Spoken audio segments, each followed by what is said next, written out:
Irreversible के according.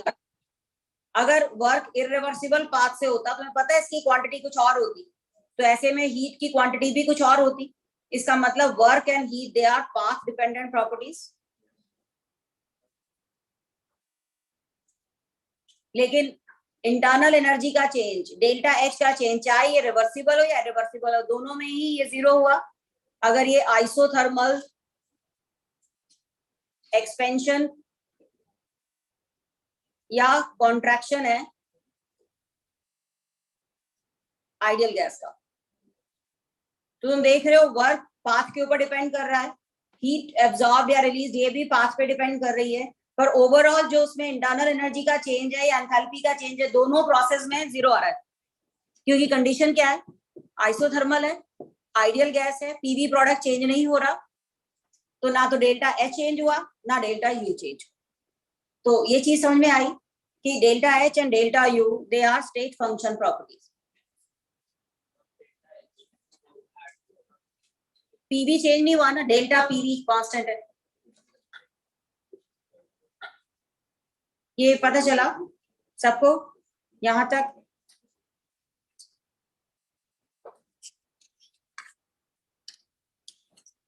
जैसे कि हाँ जी ठीक है, तो वर्क, इंटरनल एनर्जी, हीट और डेल्टा एच। डेल्टा एच के और फॉर्मूला बताती हूँ फॉर एनी रिएक्शन। अब एक तो मैंने फॉर्मूला बताया कि आइडियल गैस के लिए, for ideal gas delta H is delta U plus delta PV, ठीक है, फॉर आइडियल गैस। या हम कह सकते हैं delta H plus delta NRT. R तो चेंज नहीं होता, या तो मोल चेंज हो जाए या टी चेंज हो जाए, ये आइडियल गैस के लिए होगा किसी भी टेम्परेचर पर। But for a reaction, for a reaction हम यूज करते हैं same formula, delta H is delta you, और किसी भी रिएक्शन के लिए डेल्टा एच जीरो नहीं होगा क्योंकि उसमें डेल्टा यू में भी कोई चेंज आएगा। और गैसियस मोल हो सकता है सेम रहे, हो सकता है किसी भी रिएक्शन में डेल्टा एच डेल्टा यू के बराबर हो जाए। अगर रिएक्शन में रिएक्टेंट और प्रोडक्ट के नंबर ऑफ मोल सेम है तो डेल्टा एनजी क्या हो जाएगा, zero. Delta H is delta U plus P delta we, क्योंकि नॉर्मली हम रिएक्शन अगर कांस्टेंट प्रेशर पर करवा रहे हैं।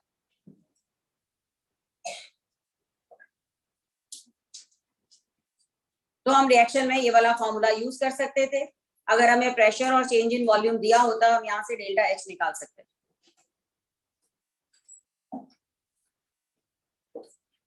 इस फॉर्मूले में डेल्टा एच को क्या कहते हैं, क्यूपी, डेल्टा यू को क्या कहते हैं, क्यूवी। ये है heat exchange eight constant pressure, ये है heat exchange eight constant volume.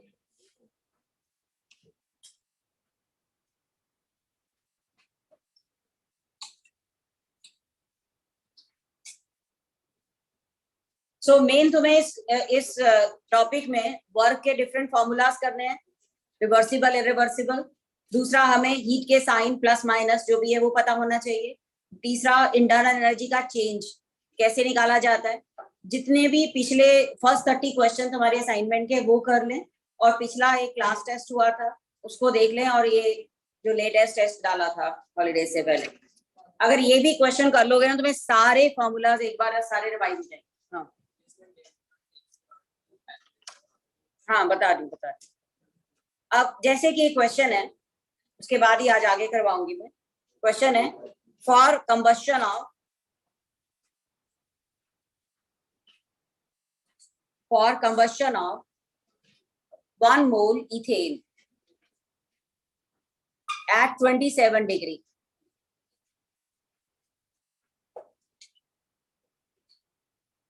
Heat of reaction at constant pressure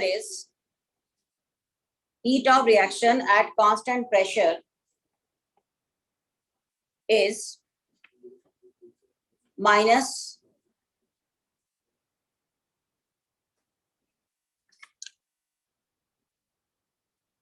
250 kilojoule, sorry, 2500 kilojoule. for combustion of 1 mole of ethane at 27 degree, heat of reaction at constant pressure is minus 2500 kilojoule. What will be heat of combustion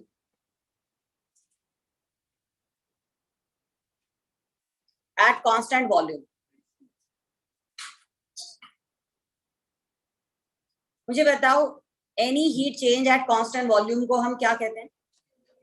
change in internal energy. और heat of reaction at constant pressure को क्या कहते हैं? Delta H. और reaction कौन सी है हमारी? Combustion of C2H6. ठीक है.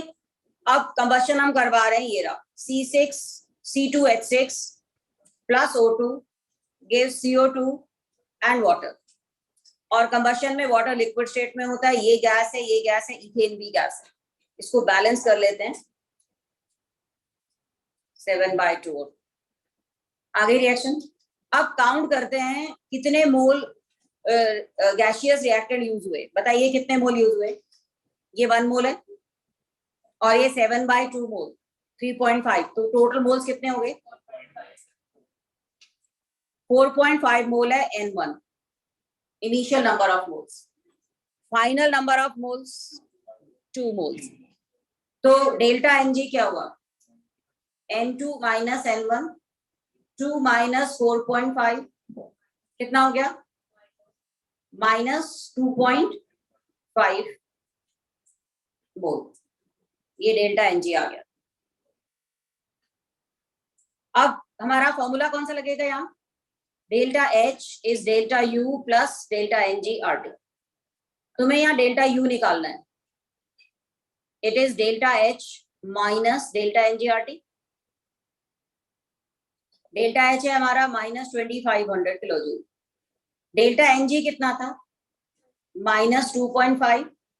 R की वैल्यू किलोजूल में लेना है, मतलब 8.3 इंटू 10⁻⁻3. और ये 27 डिग्री है तो टेम्परेचर है 300 का.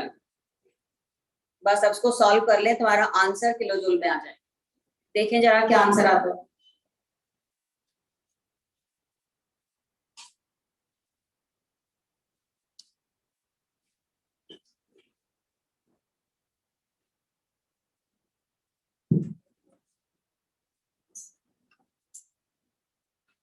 कैलकुलेट करें प्लीज.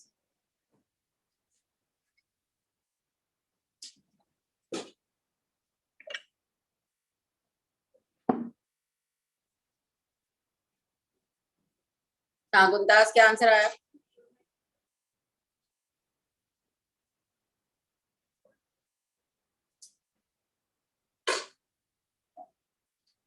प्लस आएगी ना ये वैल्यू? कितनी आई? 6.225. 2500 में से 6.225 माइनस कर दें, ये आ जाएगा माइनस 2493 किलोजूल. मुझे बताओ, किसी भी रिएक्शन में डेल्टा H या डेल्टा U में से कोई भी एक वैल्यू दी हो तो दूसरी निकाली जा सकती है.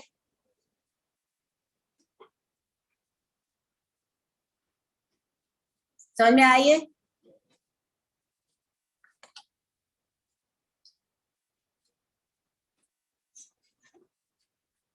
एक और क्वेश्चन देखें.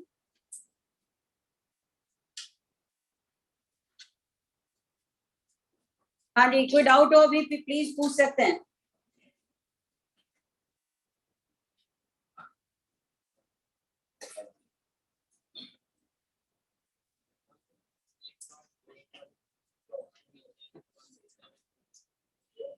वो इलेक्ट्रिकल वर्क है.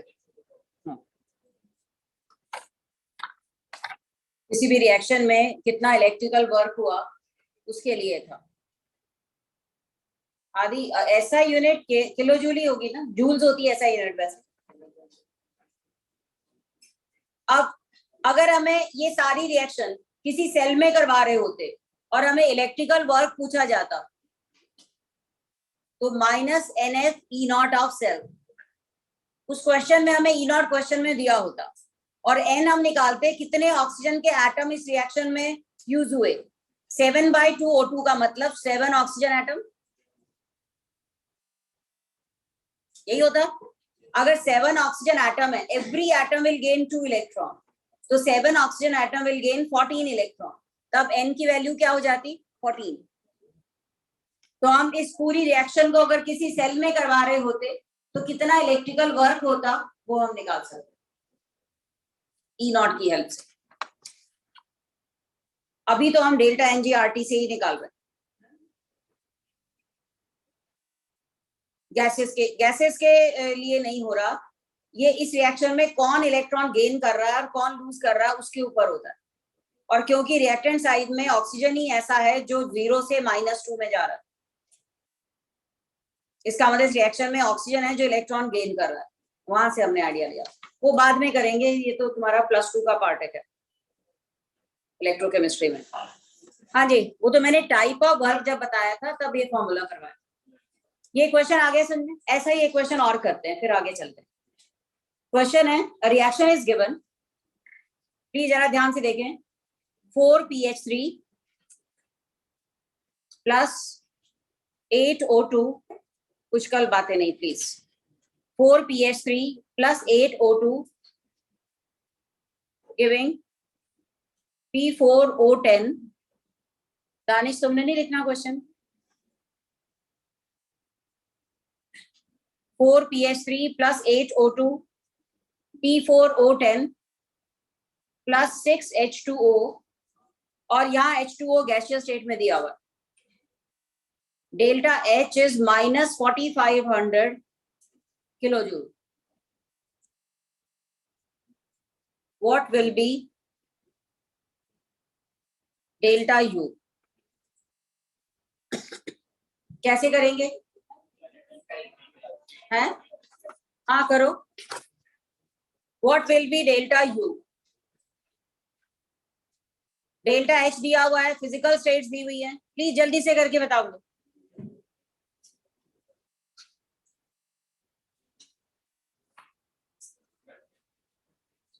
हाँ, टेम्परेचर 27 डिग्री।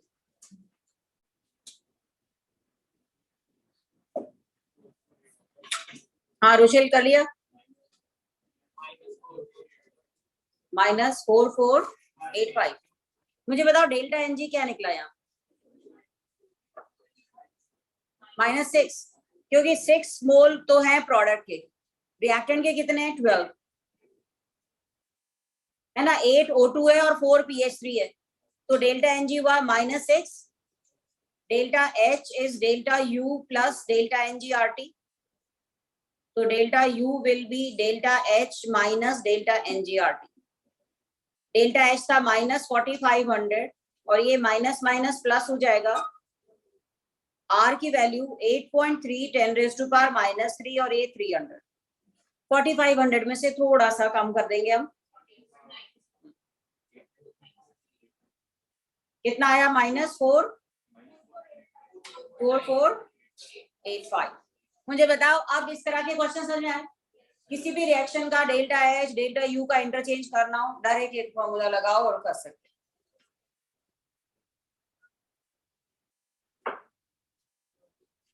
हाँ जी ठीक है।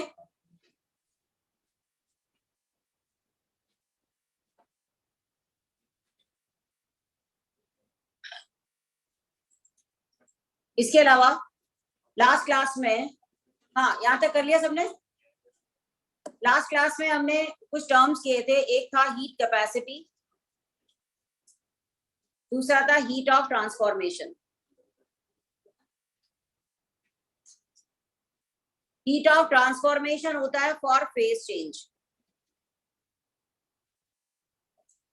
और हीट कैपेसिटी होता है for increase in temperature, increase या डिक्रीज ऑफ टेम्परेचर, मतलब टेम्परेचर चेंज के लिए ये टर्म यूज करते हैं। और इसके लिए हमने फॉर्मूला यूज किया था that heat will be ms delta T, और ms क्या था? Heat capacity. इसमें m था मास और s क्या थी? Specific heat.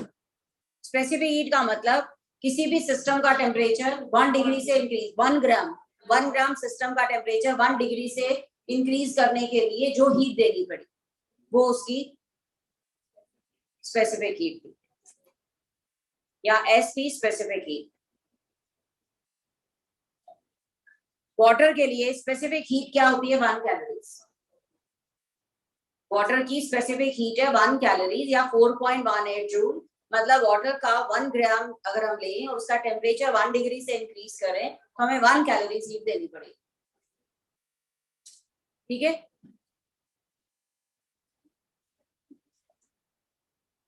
हाँ ये दी होगी तुम्हें। दूसरा फॉर्मूला था एनसीपी डेल्टा टी। यहाँ सीपी क्या थी? Molar heat capacity. और specific heat and molar heat capacity दोनों ही क्या है? Intensive properties. कोई भी चीज अगर पर ग्राम पर मोल दिखाई जा रही है, लिखी जा रही है, तो वो इंटेंसिव प्रॉपर्टी हो जाती है।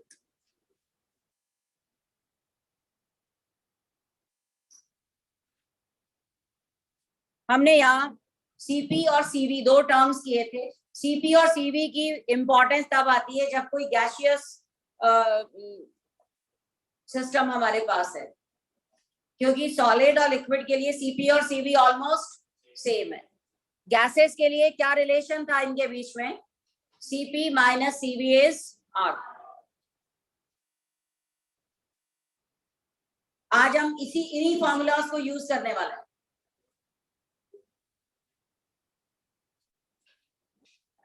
हाँ जी प्लीज। अब यहाँ हीट ऑफ ट्रांसफॉर्मेशन का मतलब, यहाँ हम टर्म यूज करते हैं लेटेंट हीट।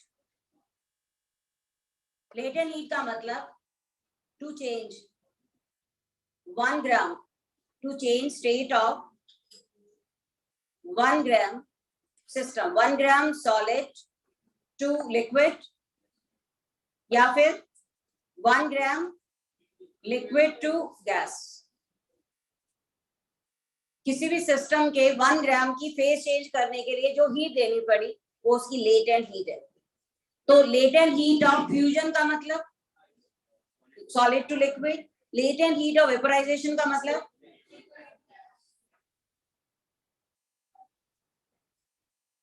हाँ पर ग्राम लिख रहे हैं ना, तो ये इंटेंसिव प्रॉपर्टी हो जाएगी। ऐसे पर मोल के लिए लिखते तो वो भी इंटेंसिव प्रॉपर्टी हो जाती। सीबी है heat capacity eight constant volume, क्योंकि गैसेस के लिए अगर हम कांस्टेंट वॉल्यूम पर हीट देंगे तो सारी की सारी सिस्टम को के अंदर ऐड हो जाएगी। लेकिन अगर हम कांस्टेंट प्रेशर पर देंगे जहां पिस्टन लगा हुआ है तो कुछ हीट पिस्टन को रेस करने में काम आएगी। तो इस बार जो हीट देनी पड़ी कांस्टेंट प्रेशर पर वो ज्यादा होगी, ये कांस्टेंट वॉल्यूम पर है तो कम होगी। और इन दोनों का डिफरेंस किसके बराबर होगा? आर के बराबर या वर्क डन के बराबर। यहां तक क्लियर है? यहां तक किया था हमने लास्ट क्लास में। अब यहाँ एक चीज ध्यान से सुनिए। हाँ, जब फेज चेंज होती है तब टेम्परेचर कांस्टेंट रहता है, क्योंकि जो हीट हम दे रहे हैं वो फेज को, सॉलिड को सेपरेट करने में काम आ जाती है। ठीक है, हीट दे रहे हैं उससे इंटरनल एनर्जी इंक्रीज होगी, सॉलिड से लिक्विड की ज्यादा होगी। तो इंटरनल एनर्जी तो इंक्रीज हो रही है पर टेम्परेचर उसका कांस्टेंट रह रहा है। क्यों? क्योंकि फेज को अट्रैक्टिव फोर्सेस के अगेंस्ट वो हीट यूज हो रही है। आगे चले यहां तक आगे। वर्क, क्योंकि जो हीट हमने दी वो पिस्टन को रेस करने में जो वर्क हुआ उसमें काम आई, वॉल्यूम चेंज करने में काम आई अगेंस्ट कांस्टेंट प्रेशर। मैं ये कह रही हूँ क्यूपी का, क्यूपी और क्यूबी का। ठीक है, इसी से हमने ये रिलेशन निकाला। हो गया यहाँ तक? अब सुनिए ध्यान से।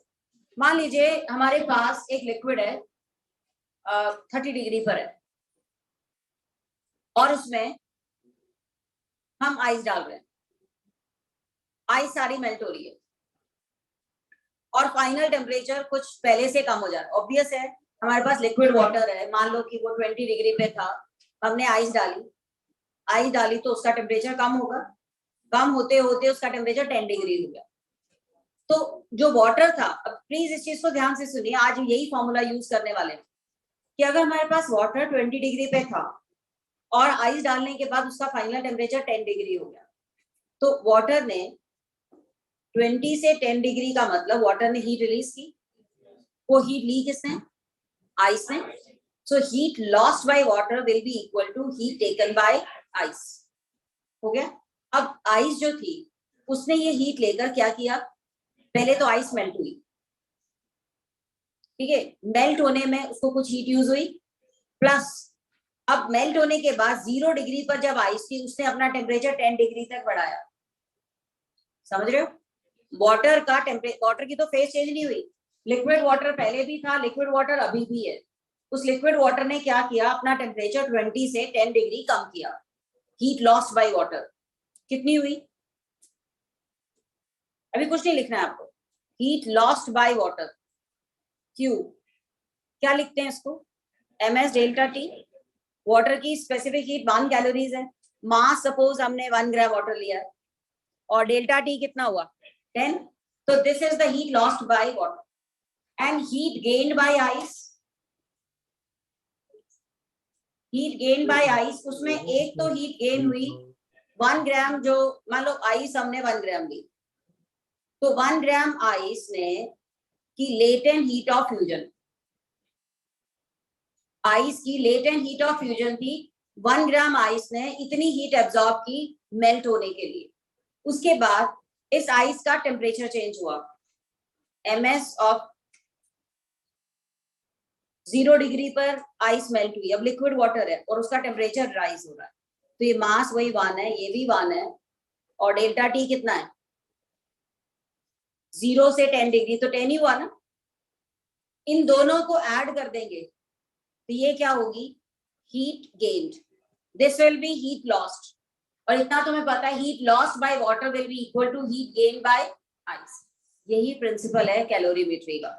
तो आज हम जो प्रिंसिपल करने वाले हैं कैलोरीमेट्री, उसमें यही फॉर्मूला यूज करेंगे, that heat lost by one system will be equal to heat gain by other system when both the systems are in thermal equilibrium. ये हीट एक्सचेंज कब तक चलता रहता है? जब तक कि दोनों का टेम्परेचर सेम नहीं हो जाता. ये क्लियर हुआ? तो इस पे एक क्वेश्चन लिखिए जरा. हाँ बोले. डिफरेंस ले रहे हैं ना डेल्टा टी, तो किसी में भी आ जाए. हाँ, तो क्वेश्चन है हमारा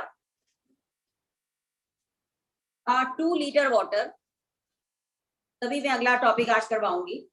2 litre water at 80 degree, at 80 degree is poured into a flask containing 10 liter water at 20 degree. What will be final temperature of water? What will be final temperature of water?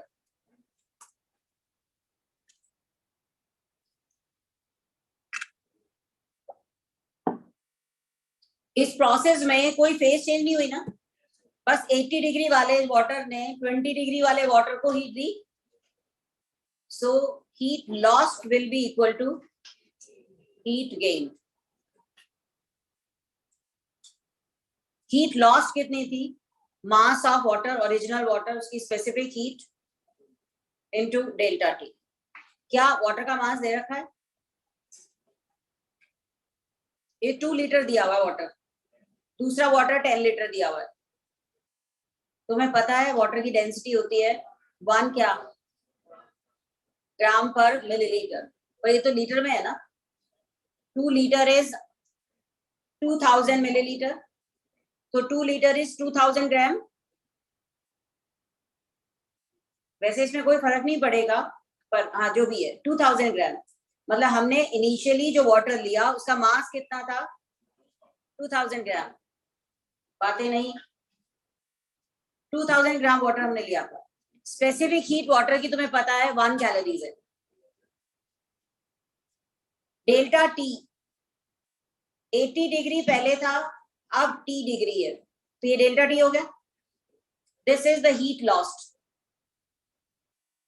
Will be heat gain कितना मास water ने ये gain की heat, उसकी specific heat और उसका delta T.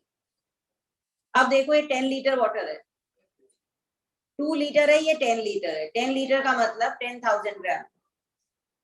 Specific heat इसकी भी 1 calories है। डेल्टा टी कितना है इसका? T minus 20। अब जो टी आएगा वो डिग्री में आएगा ना, क्योंकि हम डिफरेंस ले रहे हैं। तो यहां से अब तुम्हें क्या निकालना रह गया? टी। यहां से तुम टी निकालोगे, 30 डिग्री आता है। डेल्टा टी का मतलब है इस वाटर का टेम्परेचर पहले 80 डिग्री था, अब 80 डिग्री में जब 20 डिग्री में इसको हमने मिक्स किया तो उसका 80 से डिक्रीज होगा ना, और दूसरा जो 20 डिग्री था जब वो इसमें मिक्स होगा तो 80 से कुछ हीट 20 डिग्री वाले में जाएगी, तो इसका टेम्परेचर इंक्रीज होगा। पर दोनों का टेम्परेचर, फाइनल टेम्परेचर तो सेम होगा ना, तब तक ये हीट एक्सचेंज चलता जाएगा। तो ये 80 से टी डिग्री पर आया और ये 20 से टी डिग्री पर आया, तो डिफरेंस कितने का हुआ? T minus 20।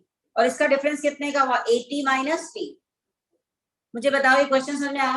Heat loss will be equal to heat gain, तो फाइनल टेम्परेचर 30 डिग्री आ गया। क्योंकि इस प्रोसेस में कोई फेज चेंज नहीं थी, दोनों ही लिक्विड वाटर थे, फाइनली भी वो लिक्विड स्टेट में ही है। लेकिन अगर दोनों में से किसी एक की फेज चेंज हो रही होती फिर वो सिस्टम कुछ और होता। तो बताती हूँ मैं तुम्हें वो क्या हो रहा है। अगला क्वेश्चन लिखो। यहां तक क्लियर है?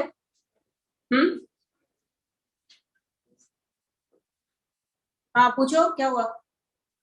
कोई डाउट? अभी पूछ लोगे तो बेटर रहेगा। अगला क्वेश्चन देखो, शायद आप समझ में आ जाए। नीरव, स्पेसिफिक हीट दी होती है पर वाटर की तो हमें पता होती है ना, 1 कैलोरीज तो वाटर की स्पेसिफिक हीट है, ये पता होना चाहिए। अगला देखो, 100 ग्राम आइस। अब ध्यान से सुना इस क्वेश्चन को। 100 gram ice eight minus 10 degree is heated till it is converted into water at 30 degree. Find the amount of heat required.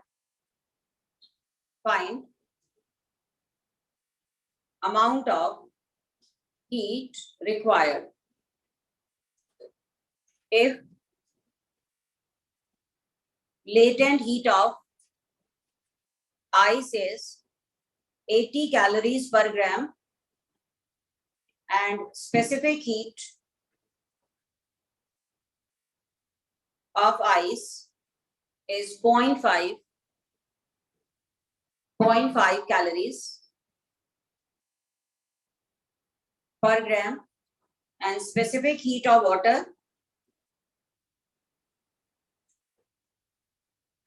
1 calories per gram.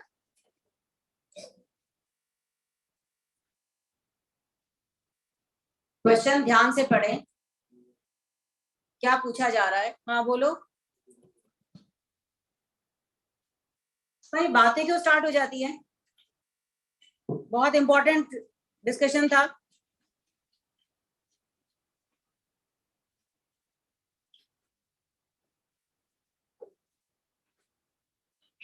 हाँ जी, पहले 100 ग्राम आइस माइनस 10 डिग्री से किस पर आएगी?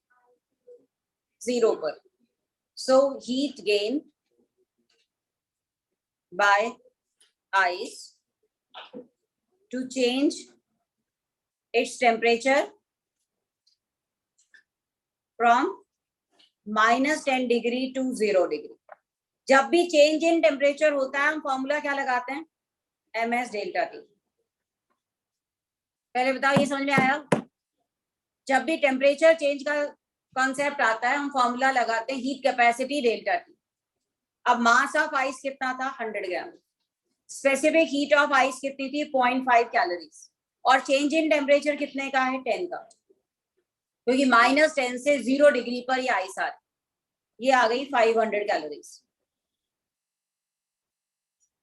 इतनी हीट यूज हुई ice को का टेम्परेचर -10 से 0 डिग्री करने में। मैम इसमें हम टेम्परेचर -10 नहीं लेंगे। इसने पहले जो आइस है वो हीट लेके क्या करेगी, 0 डिग्री के पर ही मेल्ट होगी ना, पर -10 से 0 डिग्री तक तो आइस का टेम्परेचर ही बढ़ेगा ना। ओके ठीक है, अब एट 0 डिग्री क्या होगा, एट 0 डिग्री मेल्टिंग होगी, और मेल्टिंग के लिए फेज चेंज करने के लिए हम फॉर्मूला लेते हैं ml, latent heat of fusion and mass. Mass था 100 ग्राम और latent heat of fusion ice की है 80 कैलोरीज। ये 8000 कैलोरीज हीट यूज हुई आइस को मेल्ट करने के लिए। अभी 500 यहाँ यूज हुई, 8000 यहाँ यूज हुई, 8500 हीट हो गई इस पूरी प्रोसेस में। क्या अभी और भी चाहिए होगी? अब अगली हीट किसके लिए चाहिए होगी? 0 to 30 degree heat gain to increase temperature of water. अब तो वाटर हो गया ना, increase temperature of water from 0 degree to 30 degree. और जब टेम्परेचर चेंज होता है हम फॉर्मूला यूज करते हैं ms डेल्टा टी, पर इस बार s किसका लेंगे हम? वाटर का। और मास तो अभी वही रहेगा जो पहले था, 100 into 1 into 30, और ये आ गई 3000, 8,500, 11,500 calories will be the answer. Total heat required will be this. मुझे बताओ ये कॉन्सेप्ट समझ में आ रहा है? किस तरह से चेंजेस हो रहे हैं? हमेशा फेज चेंज होती है मेल्टिंग पॉइंट पर या बॉइलिंग पॉइंट पर।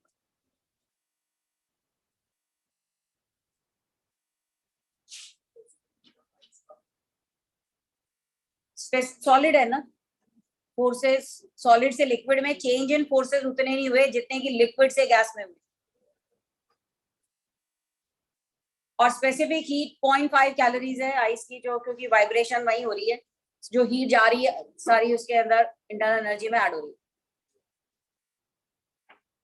पहले बताएं क्वेश्चन समझ में आ गया कि नहीं इधर सबको?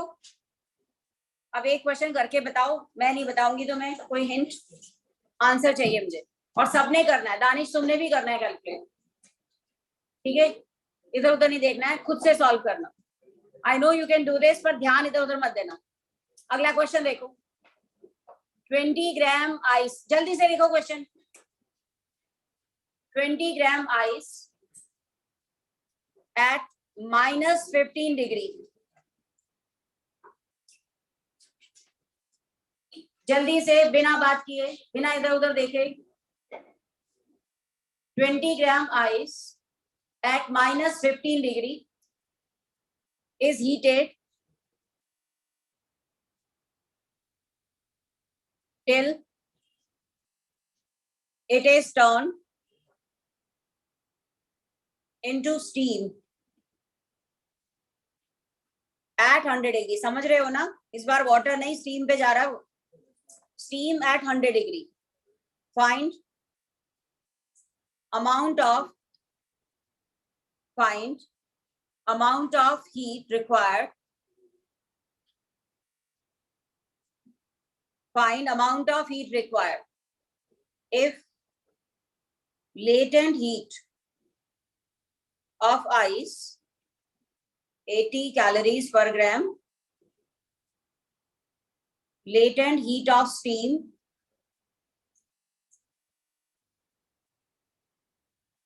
540 कैलोरीज, देखो कितना डिफरेंस है पर ग्राम, और latent heat of specific heat of ice, specific heat of ice 0.5 calories, and specific heat of water 1 calories per gram.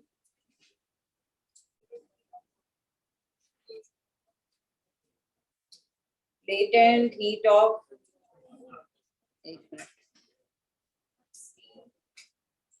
Minute, latent heat of water है ये, स्टीम नहीं है। Latent heat of water, steam के बाद तो क्या ही change होगी, water to steam.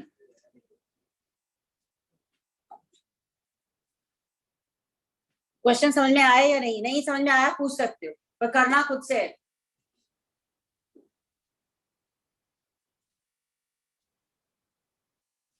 Ice -15 degree पर है, पहले 0 डिग्री पर आएगी, फिर 0 से 100 डिग्री पर जाएगी, फिर 100 डिग्री पर स्टीम में चेंज होगी। ये 3 चेंजेस हैं।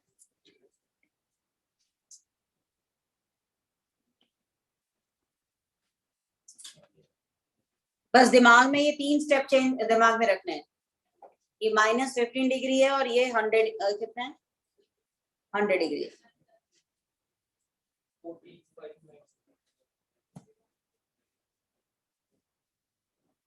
आइस -15 से 0 पे, फिर 0 पे वो मेल्ट होगी, वाटर में जाएगी, है ना। फिर वाटर 0 से 100 डिग्री तक अपना टेम्परेचर बढ़ाए, बस वहीं तक जाना है हमें। फिर उसके बाद हाँ 100 डिग्री पे जाके वाटर सारा किसमें चेंज होगा, स्टीम में।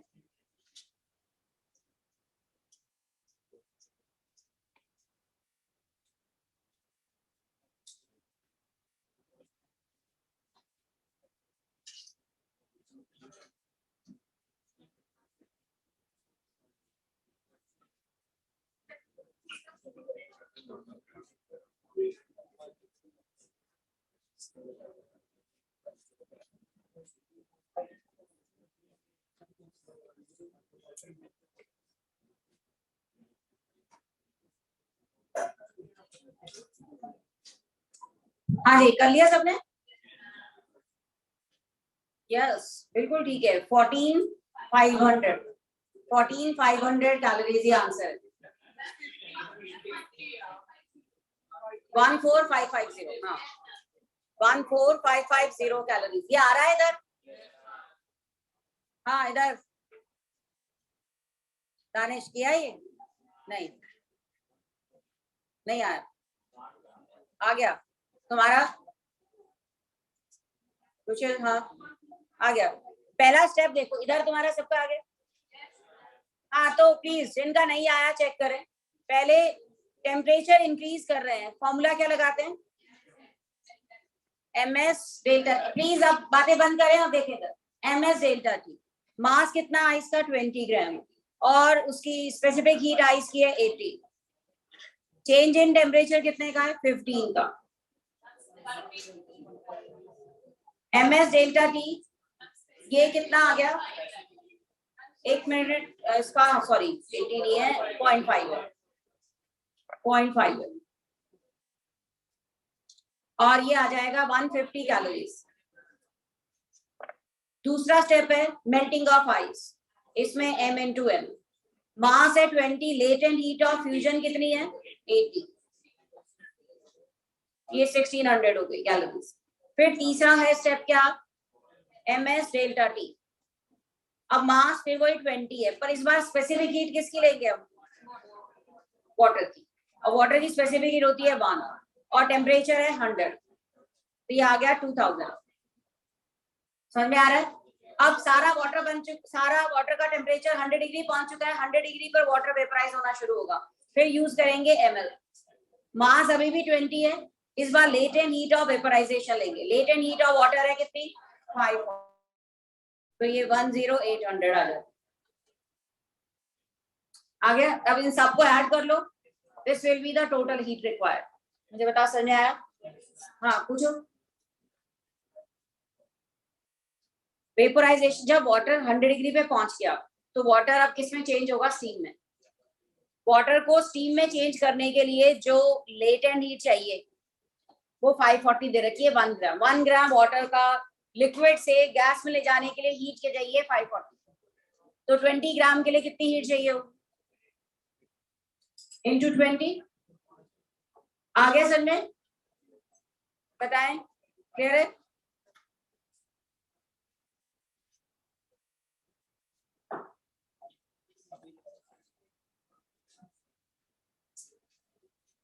आई थिंक कैलोरीमेट्री का प्रिंसिपल समझ में आ गया होगा सबको, कोई डाउट तो नहीं है, आप कर सकते हैं।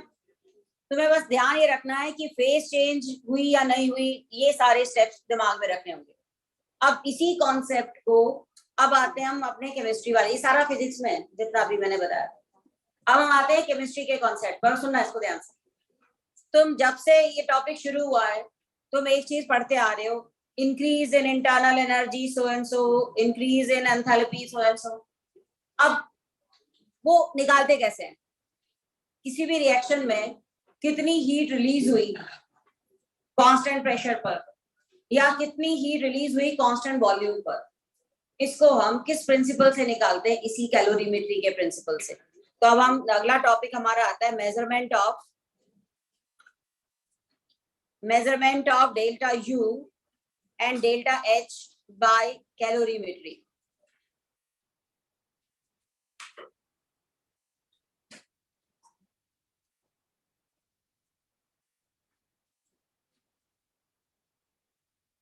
ये एक एक्सपेरिमेंटल टेक्निक है कैलोरीमेट्री, जिससे हम हीट एक्सचेंज निकालते हैं।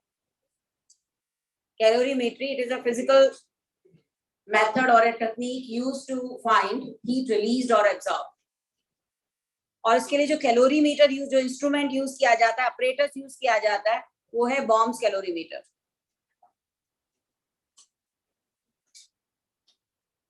बॉम्स कैलोरीमीटर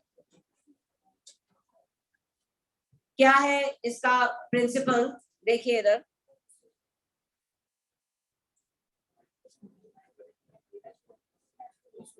सुनिए ध्यान से। ये अंदर एक स्टील का बना हुआ कैलोरीमीटर है, बॉम्ब कैलोरीमीटर। इसको लिखना बंद करें और सुने ध्यान से।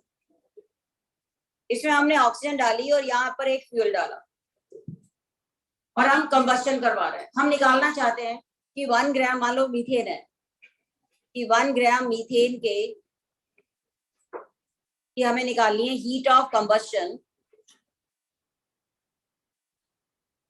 Eight constant volume. ये पूरा कंटेनर क्लोज्ड है, तो क्लोज कंटेनर में जो भी एक्सपेरिमेंट होगा वो हीट एट कांस्टेंट वॉल्यूम होगा, क्योंकि वॉल्यूम को हमने फिक्स कर दिया।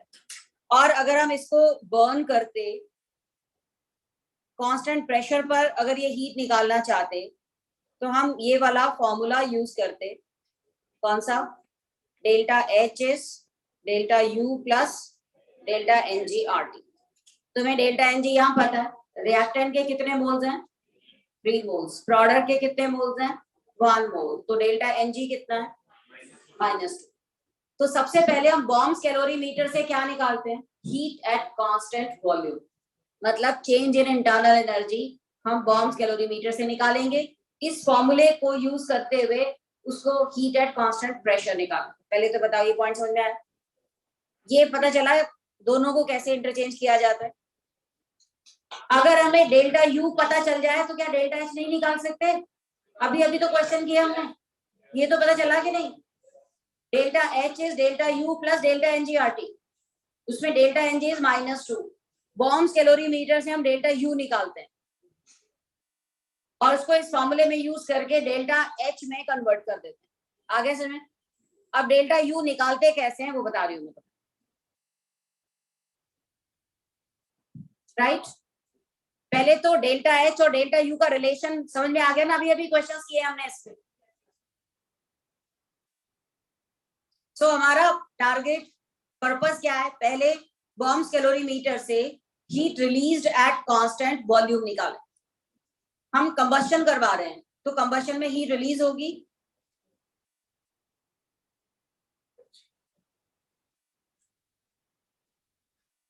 रुशेल तुम इधर आगे आ जाओ, रुशेल यहाँ आ जाओ सामने, वरना तुम दोनों बातें ही करते रहोगे। टाइम की कदर नहीं है अपने। और इधर हो जाओ थोड़ा सा, दानिश कोने पे बैठो, बिल्कुल बिल्कुल, और कोने पे आ जाओ। रोज मुझे बोलना पड़ता है, तुम पुष्कल बोलते क्यों नहीं हो जब बातें कर रहे हैं आपस में? मुझे बोलो ना, फिर मैं चुप कराऊंगी ना। टाइम वेस्ट तो नहीं होगा अपना, टाइम कितना प्रेशियस है तुम्हारा। आप इधर देखो, हाँ जी अब सुनिए ध्यान से, लिख लिया यहां तक सबने? Now stop writing. हाँ तो अब मत लिखो, कुछ मत लिखो, मैं लिखवा दूंगी, पहले समझने पे ध्यान दो।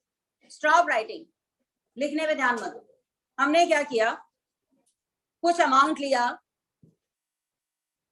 मीथेन का, 1 gram, 0.1 gram, whatever it may be, मान लीजिए m ग्राम फ्यूल लिया और उसको बॉम्ब्स कैलोरीमीटर सामने,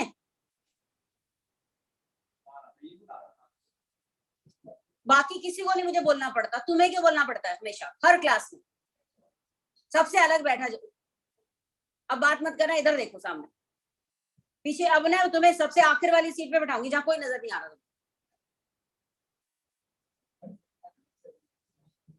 इधर उधर उधर उधर देखते रहते हो हमेशा। देखिए इधर हमने m ग्राम फ्यूल लिया और एक्सेस ऑफ ऑक्सीजन में बॉम्ब्स कैलोरीमीटर में डाल दिया, यहाँ पर डाल दिया हमने। हमारे यूनिवर्स का एक सिस्टम है कि कोई भी combustible material, oxygen is everywhere, combustible material भी सब जगह है, पर अपने आप तो कंबस्शन नहीं होता ना, हमें इग्निशन करवाना पड़ता है। तो हमने क्या किया, बॉम्ब्स कैलोरीमीटर में फ्यूल डाल दिया, ऑक्सीजन वाज ऑलरेडी देयर, यहाँ पर इसको बैटरी से कनेक्ट करवाया और स्पार्किंग करवाई। जैसे हम कुछ इलेक्ट्रिसिटी पास करेंगे, कुछ स्पार्किंग होगी इलेक्ट्रोड्स के बीच में और उसी से इनिशिएट हो जाएगी कंबस्शन रिएक्शन। अब यहाँ मीथेन और ऑक्सीजन की रिएक्शन हुई, कंबस्शन हुआ, यहाँ से हीट रिलीज हुई। बाहर क्या है, वाटर, थर्मामीटर लगाया हुआ है, हमें इनिशियल टेम्परेचर T1 पता है। पूरा कैलोरीमीटर जिस मटेरियल का बना हुआ है प्लस वाटर, इसकी हीट कैपेसिटी हमें दी होगी, नहीं तो निकाल भी सकते हैं। इसमें वाटर प्लस कैलोरीमीटर की कुछ हीट कैपेसिटी है। अब जब ये कंबस्शन रिएक्शन इस बॉम्ब्स कैलोरीमीटर के अंदर हुई और इसने हीट बाहर निकाली, heat lost by bombs calorimeter will be equal to heat gained by water plus calorimeter। तो हम क्या कहेंगे, heat gained by calorimeter निकाल लेंगे, क्योंकि हमें टेम्परेचर T1 पता है और जब फाइनल टेम्परेचर इसका इंक्रीज होना बंद हो जाए वो टेम्परेचर नोट कर लेंगे। T2 minus T1 is delta T। इसको मल्टीप्लाई कर देंगे हीट कैपेसिटी ऑफ सिस्टम, तो this will be the heat gain bye calorimeter and water. और या हम ये कह सकते हैं it will be the heat lost bye bombs calorimeter, जो यहां से हीट रिलीज हुई वही हीट इसने गेन की। Heat lost will be equal to heat gain, तो हीट गेन हमने निकाल ली किससे, heat capacity of the system into T। अब सिस्टम की हीट कैपेसिटी क्या है, सिस्टम में कैलोरीमीटर आ जाता है, मान लो m कैलोरीमीटर का मास है जिस मटेरियल का भी बना हुआ है, कॉपर का, जिस भी मेटल का बना हुआ है, into specific heat of calorimeter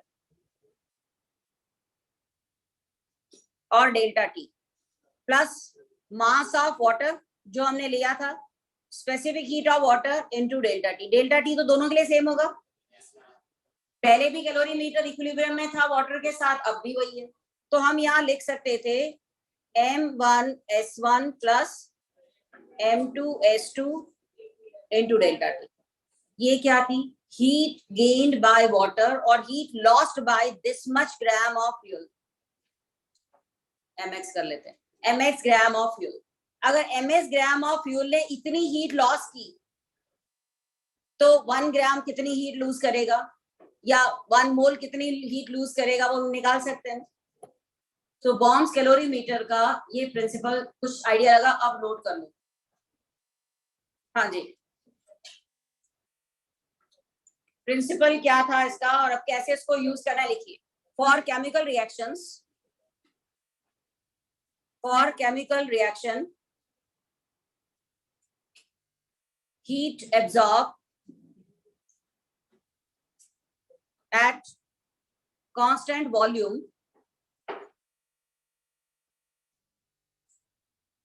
is measured in bombs calorimeter, क्योंकि पूरा क्लोज्ड है वो।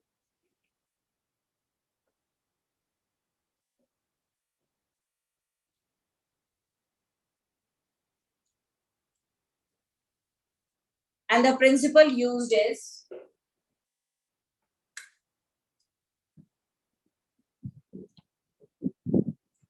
heat lost in, yeah, heat released heat released in reaction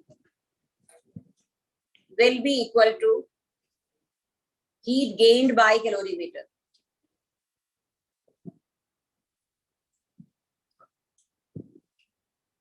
हमने बॉम्ब्स कैलोरीमीटर में रिएक्शन करवाई और उसके बाहर का जो सिस्टम था उसने वो हीट एब्जॉर्ब की. So heat released will be equal to heat gained by calorimeter. And what will be heat gained? Will be equal to heat capacity of calorimeter including water. Question में अगर ये value दी हो फिर तो कोई problem ही नहीं, पूरे सिस्टम की भी हीट कैपेसिटी दी जा सकती है, फिर तो हमें मास कुछ किसकी भी जरूरत नहीं, हमें हीट कैपेसिटी दे दी गई इनटू डेल्टा टी. अगर सिस्टम की ना दी हो तो ये एक्चुअली कैसे होगी? Heat capacity of calorimeter plus heat capacity of water.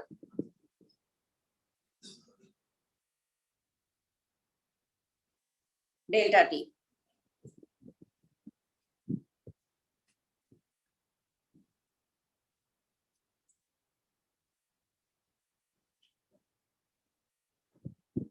तुमने इनडायरेक्टली रिएक्शन से निकली हुई हीट की वैल्यू निकाल ली, किससे?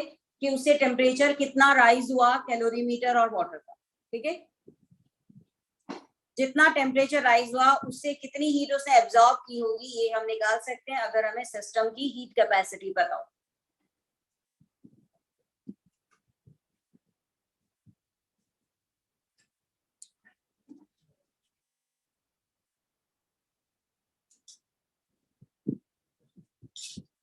और ये वैल्यू हम कैसे निकालेंगे? हीट कैपेसिटी ऑफ कैलोरीमीटर क्या है? Mass of calorimeter into specific heat of calorimeter.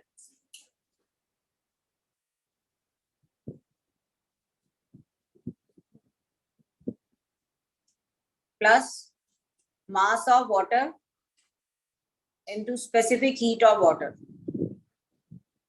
Into delta T.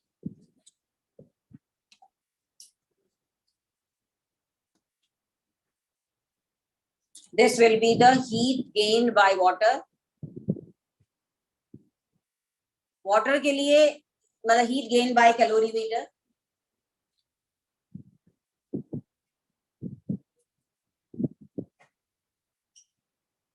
इसका साइन वाटर के लिए तो पॉजिटिव आएगा, पर बॉम्ब्स कैलोरीमीटर में जो रिएक्शन है उसके लिए क्या आएगा? नेगेटिव.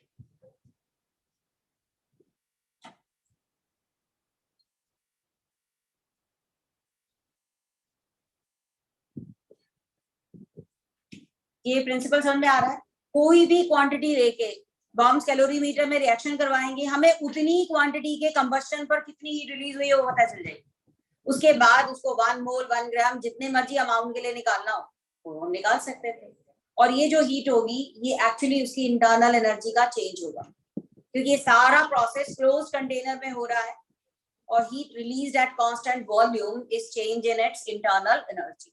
और उसको डेल्टा एच QP में तो हम चेंज कर ही सकते हैं. अगर हमें केमिकल रिएक्शन पता हो उसमें डेल्टा NG निकालेंगे और हमें पता चल जाएगा. नाउ लिसन, यहाँ तक लिख लिया सबने? क्या कैलोरीमीटर और वाटर इक्विलिब्रियम में है ना, तो जितना टेम्परेचर वाटर का राइज होगा उतना ही कैलोरीमीटर का भी होगा. 0th law of thermodynamics. हाँ बिल्कुल, थर्मल इक्विलिब्रियम में है ना. सो प्लीज सुने ध्यान से. कई बार क्वेश्चन में हमें एक टर्म दी होती है water equivalent of calorimeter. Water equivalent of calorimeter. पहले बताएं, ये वाला पार्ट नोट कर लिया सबने? ऑनलाइन स्टूडेंट्स ये कर लिया ना सबने? Yes ma'am. Yes ma'am. तो यहाँ देखिए, वाटर इक्विवेलेंट ऑफ कैलोरीमीटर का मतलब क्या है. इसको थोड़ा सिंप्लीफाई करने के लिए हम क्या करते हैं, एक ऐसी टर्म यूज करते हैं कि अगर कैलोरीमीटर का x ग्राम जितनी हीट एब्जॉर्ब करता है उतनी ही हीट वाटर का कितना मास एब्जॉर्ब करेगा उसको वाटर इक्विवेलेंट ऑफ कैलोरीमीटर कहते हैं। उससे क्या होगा, इस हीट कैपेसिटी को, इस मास को हम वाटर की टर्म्स में निकाल लेंगे, तो हमें स्पेसिफिक हीट भी वाटर की लेनी पड़ेगी। तो ऐसे में हम क्या करेंगे, वाटर इक्विवेलेंट ऑफ कैलोरीमीटर जो मास है उसको इस मास में ऐड कर देंगे और हमें फिर कैलोरीमीटर की स्पेसिफिक हीट की जरूरत नहीं पड़ेगी। वाटर इक्विवेलेंट ऑफ कैलोरीमीटर दोबारा से सुनिए, it is the quantity of heat that will raise the temperature of calorimeter by same amount as the raise in temperature in water. Calorimeter के mass को we have to change it in terms of mass of water, जिससे कि ये quantity heat capacity water की terms में आ जाए। तो इसको कहते हैं water equivalent of, मैं definition लिखवा देती हूँ। अगर हमें यहाँ water equivalent of calorimeter दिया होता, water equivalent of calorimeter plus mass of water, इसको मल्टीप्लाई करते स्पेसिफिक हीट ऑफ वाटर से,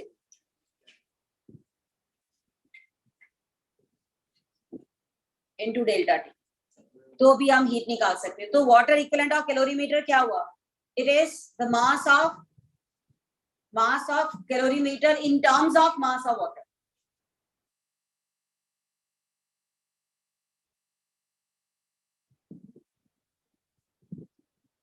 मतलब कैलोरीमीटर के अगर x ग्राम का टेम्परेचर जितने से रेज होता है हीट एब्जॉर्ब करके, वाटर का कितना मास उतनी हीट को एब्जॉर्ब करके उतने ही टेम्परेचर से इंक्रीज होगा। इसको कहते हैं वाटर इक्विवेलेंट ऑफ कैलोरीमीटर। कहने का मतलब mass of calorimeter in terms of mass of water that will absorb same amount of heat. ये पॉइंट क्लियर हुआ। इसकी एडवांटेज क्या हुई कि हमें वाटर इक्विवेलेंट ऑफ कैलोरीमीटर को जस्ट ऐड करना पड़ा वाटर के मास से, और फिर स्पेसिफिक हीट ऑफ वाटर तो 1 कैलोरीज हमेशा से पता ही है, इनटू डेल्टा टी, यहां से क्यू पता चल जाएगा।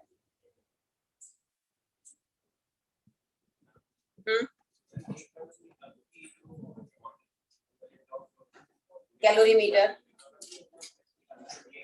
ये दिया होगा क्वेश्चन में, तो मैंने निकालना, एक्सपेरिमेंट से निकाला जाता है, ये एक्सपेरिमेंट ही निकाला जाता है। जैसे एक क्वेश्चन लिखिए तो तब ज्यादा क्लियर होगा। राइट क्वेश्चन, दानिश क्वेश्चन लिखो। ये नोट कर लिया सबने, किसका रह गया, लिखे कैलोरीमीटर वाला डायग्राम कहाँ गया, ये लो।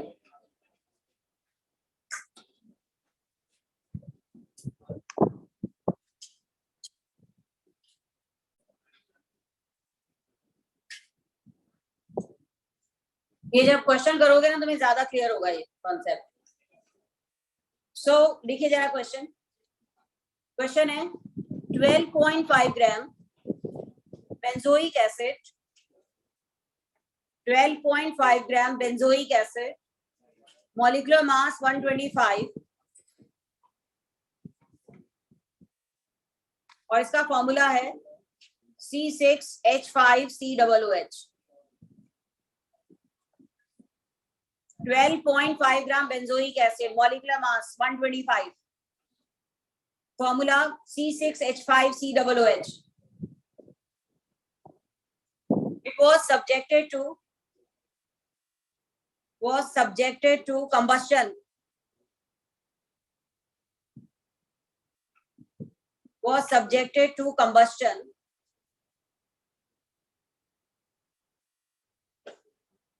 in bomb calorimeter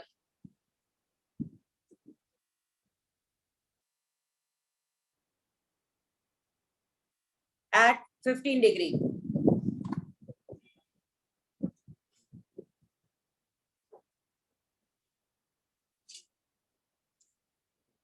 Now increase in temperature of water was found to be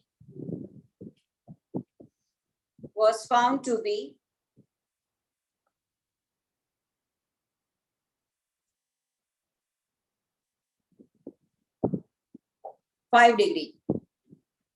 increase in temperature was found to be 5 degree. Find heat of combustion. Find heat of combustion of benzoic acid at constant volume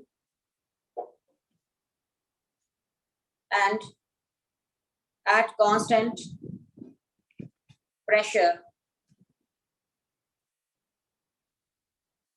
for 1 mole. Pressure for 1 mole combustion. If heat capacity of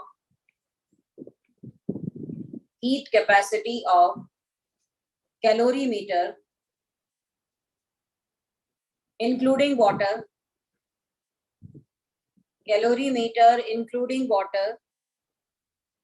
is 24 kilojoule.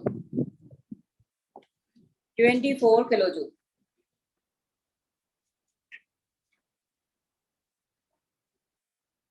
एक question बता देती हूँ मैं, ये कैसे करना है। तुमने 12.5 ग्राम बेंजोइक एसिड लिया, मतलब 0.1 मोल लिया, यही है, और इसका कंबस्शन किया। पहले तो बेंजोइक एसिड की कंबस्शन रिएक्शन लिखनी पड़ेगी। देखें, combustion reaction of benzoic acid. Question लिख लिया सबने? नहीं लिखा? पहले क्वेश्चन लिखें।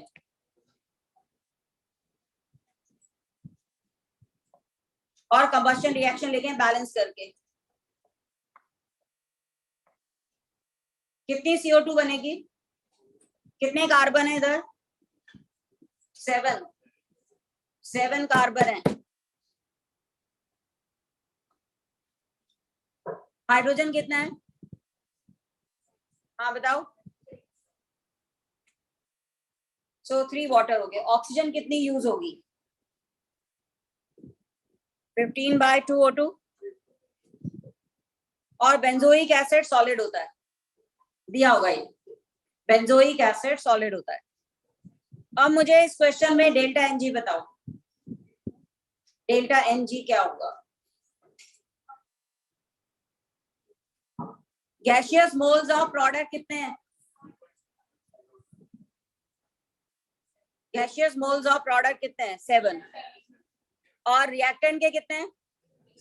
15/2 का मतलब 7.5 माइनस 0.5 डेल्टा Ng हो गया। तो डेल्टा H तो हम निकाल ही लेंगे ना। Delta H is delta U plus delta NgRT। Temperature हमें 15 डिग्री दिया ही हुआ था क्वेश्चन में। तो अब हमारा बॉम्ब्स कैलोरीमीटर से हमें क्या निकालना है? बॉम्ब्स कैलोरीमीटर से हमें क्या निकालना है? Delta U। अब वो कैसे निकालेंगे देखिए जरा। अब लिखिए सबने क्वेश्चन, सबने। बॉम्ब्स कैलोरीमीटर में कैलोरीमीटर की हीट कैपेसिटी कितनी है? चेंज इन टेम्परेचर कितना है? 5 डिग्री। तो बताइए वाटर प्लस कैलोरीमीटर ने कितनी हीट अब्सॉर्ब की? 5 into 24। This will be the heat gained by calorimeter या heat lost by this much of acid। समझ में आइए? तो पहले तो यही निकालते हैं।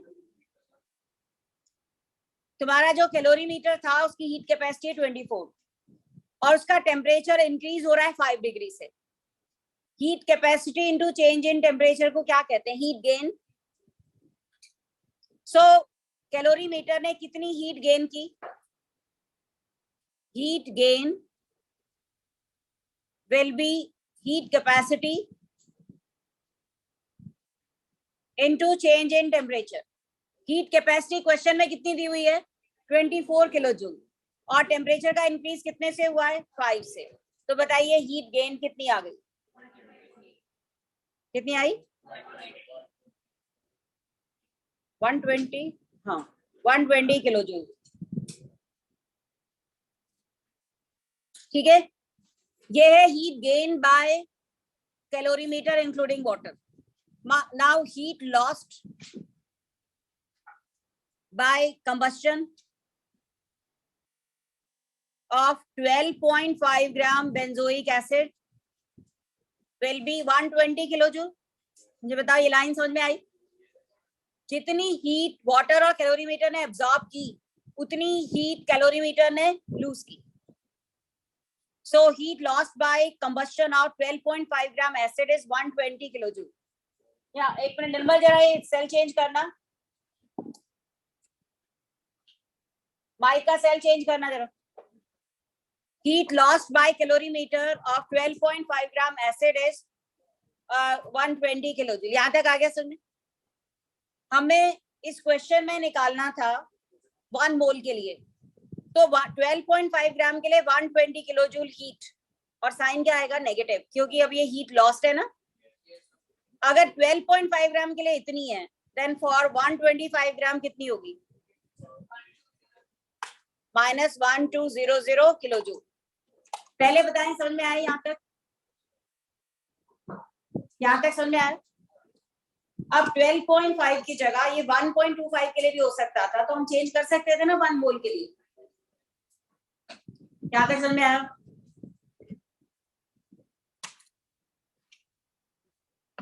और ये जो हीट लॉस थी ये एक्चुअली इसकी डेल्टा यू थी नहीं? Heat lost bye 1 mole of benzoic acid eight constant volume. अब कांस्टेंट प्रेशर के लिए क्या करेंगे? Delta U plus delta एनजीआरटी. Question में डेल्टा एनजी कितना था? -0.5, और डेल्टा यू है -1200, ये -5. डेल्टा एनजी पॉइंट कितना था? हाफ था ना, 0.5 का. 0.5 आर की वैल्यू 10⁻³ क्योंकि किलो जूल में, और डेल्टा टी कितना था? 15 डिग्री था ना, मतलब 288. This will be delta H या heat at constant pressure. मुझे बताओ ये प्रिंसिपल समझ में आ गया? Heat lost and heat gain किस प्रिंसिपल से हमने निकाला? कैलोरीमेट्री प्रिंसिपल से हमने निकाला. तुम्हें क्वेश्चन में सिर्फ क्या दिया होगा कि हमने इतने ग्राम फ्यूल लिया, उसको कंबस्शन किया, और उससे जो बाहर कैलोरीमीटर था उसका टेम्परेचर इतने से रेज हुआ. तुम्हें कैलोरीमीटर प्लस वाटर की हीट कैपेसिटी दी होगी.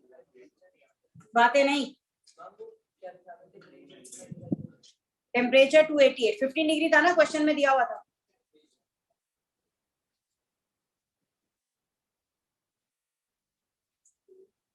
अब तो आगे कैलकुलेट कर ही लोगे.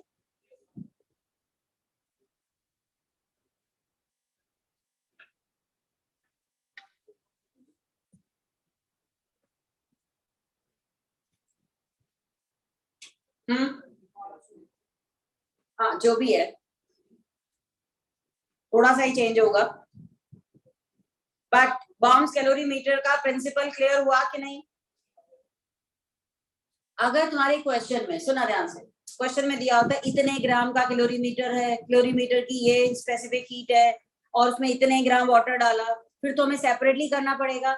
MS of calorimeter plus MS of water add करके इनटू डेल्टा टी. समझ में आया? हीट कैपेसिटी ऑफ कैलोरीमीटर अलग निकालोगे, हीट कैपेसिटी ऑफ वाटर अलग निकालोगे, दोनों को ऐड करोगे, देन डेल्टा टी करोगे. और अगर क्वेश्चन में पूरे सिस्टम की थर्मल हीट कैपेसिटी दी होती तो जस्ट उसको मल्टीप्लाई कर देते डेल्टा टी से. राइट? यहाँ तक आ गया समझ? ये था हमारा बॉम्ब्स कैलोरीमीटर का प्रिंसिपल. आई थिंक अब तुम्हें समझ में आ गया होगा कि एक्सपेरिमेंटली हम डेल्टा यू और डेल्टा एच कैसे निकालते हैं.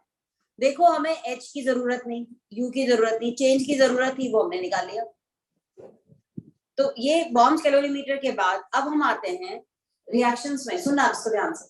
मान लो ये तो कंबस्शन रिएक्शन थी, हम इजीली परफॉर्म करवा ली हमने बॉम्ब्स कैलोरीमीटर में. There are many type of reactions. हर रिएक्शन को बॉम्ब्स कैलोरीमीटर में करवाना पॉसिबल नहीं होता, तो उनकी heat delta H delta U कैसे निकालें? तो उसके लिए बहुत ही यूजफुल प्रिंसिपल यूज किया जाता है, काम आता है. इसको कहते हैं हेसेस लॉ.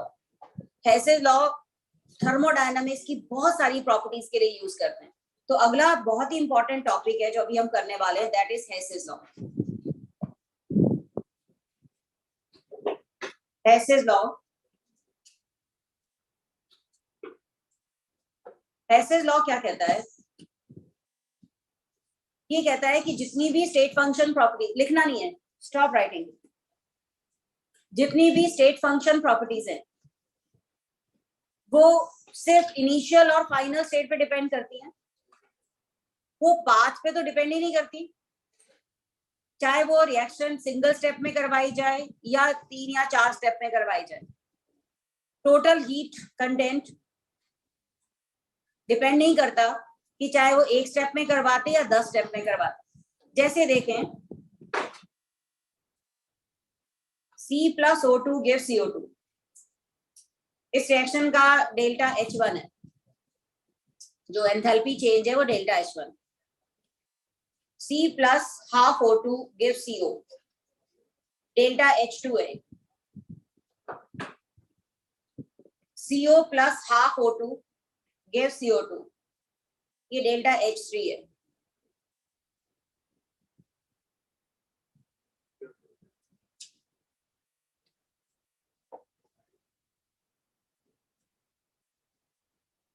अगर हम इन दोनों स्टेप को ऐड कर दें, हमें पहला स्टेप मिल रहा है। इन सेकेंड और थर्ड स्टेप को अगर हम ऐड करके रिएक्शन लिखें तो तुम्हें पहली रिएक्शन मिलेगी ना। कहने का मतलब कार्बन का कंबस्शन हम 1 स्टेप में करवाएं CO2 में, हीट रिलीज हुई डेल्टा H1, या कार्बन का कंबस्शन 2 स्टेप में करवाएं, पहले कार्बन कंबस्शन करके CO बनाए, फिर CO का कंबस्शन करके CO2 बनाए, delta H1 will be equal to delta H2 plus delta H3। This is called Hess's law, कि अगर हम एक रिएक्शन को सिंगल स्टेप में करवाएं और in many steps, the total heat released और gain will be same if initial and final states are same। कहने का मतलब हम कार्बन को यहाँ से यहाँ लेके जा रहे हैं, हम उसको 1 स्टेप में ले जा रहे हैं या हम 2 स्टेप में ले जा रहे हैं। अगर हमें 2 स्टेप के लिए हीट रिलीज पता होती तो हम सिंगल स्टेप पे जो हीट रिलीज हुई वो भी निकाल सकते। यही हेसेस लॉ है। इसकी यूज क्या है कि अगर मान लो हमारे पास कुछ नोन रिएक्शंस हैं, उनकी डेल्टा H हमें पता है, उससे किसी अननोन रिएक्शन का डेल्टा H निकालना है तो हम मैनिपुलेट करेंगे उस रिएक्शन को, ऐड सब्ट्रैक्ट मल्टीप्लाई करके। इतना तुम्हें पता है कि जब हम एक रिएक्शन को किसी नंबर से मल्टीप्लाई करते हैं तो डेल्टा H भी उतने ही नंबर से मल्टीप्लाई हो जाती है, क्योंकि एक एक्सटेंसिव प्रॉपर्टी है जो क्वांटिटी पे डिपेंड करती है। 1 मोल कार्बन से जितनी हीट रिलीज हुई कंबस्शन से, 2 मोल कार्बन से हीट रिलीज उससे डबल हुई, या अगर हम उसको हाफ कर दें तो जो हीट रिलीज है वो भी हाफ हो जाएगी। अगर इस रिएक्शन को रिवर्स कर दें, हालांकि कार्बन डाइऑक्साइड को कार्बन और O2 में चेंज करना डिफिकल्ट है, बट हीट की क्वांटिटी जब रिएक्शन रिवर्स कर देंगे तो उसका साइन रिवर्स हो जाएगा, नेगेटिव हो जाएगी, मैग्नीट्यूड वही रहेगा। मतलब कि हेसेस लॉ की हेल्प से ऐसी रिएक्शन जो प्रैक्टिकली पॉसिबल नहीं है, उन रिएक्शन में भी कितना हीट चेंज हुआ होगा वो हम निकाल सकते हैं। तो पहले हेसेस लॉ की डेफिनेशन लिख लीजिए, लिखिए जरा। The enthalpy change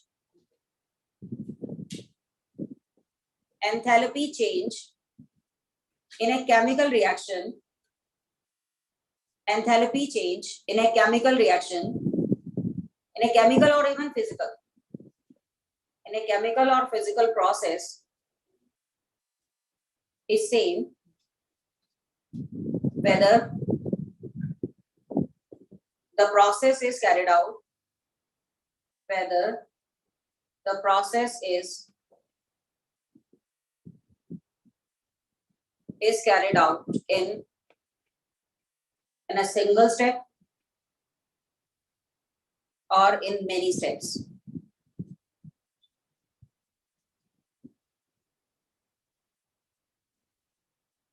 This is known as Hess's law.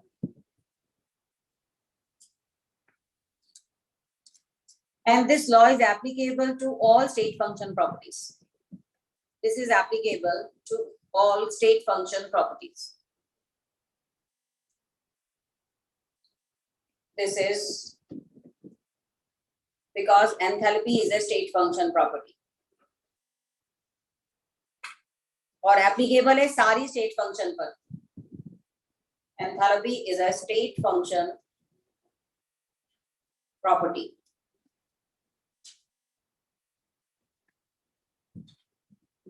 which depend only on initial and final state, which depend only on initial and final state.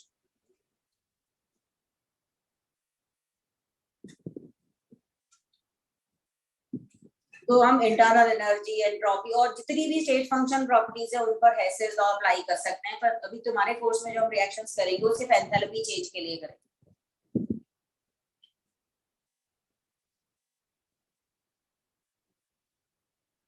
और जैसे थर्मोडायनेमिक्स में कभी कोई क्वेश्चन आए ना तो 100% चांसेस है एंथैल्पी चेंज, ये जो भी हेसेस लॉ, इस पे जरूर क्वेश्चन आएगा। ये डेफिनेशन लिख ली सबने?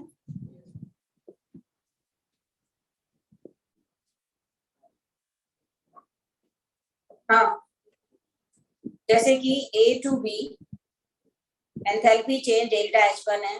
अब A से हम C पर गए, D पर गए और फिर B पर आए, ये डेल्टा H2, ये डेल्टा H3, ये delta H4।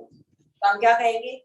Delta H1 will B delta H2 plus delta H3 plus delta H4। यही हेसेस लॉ।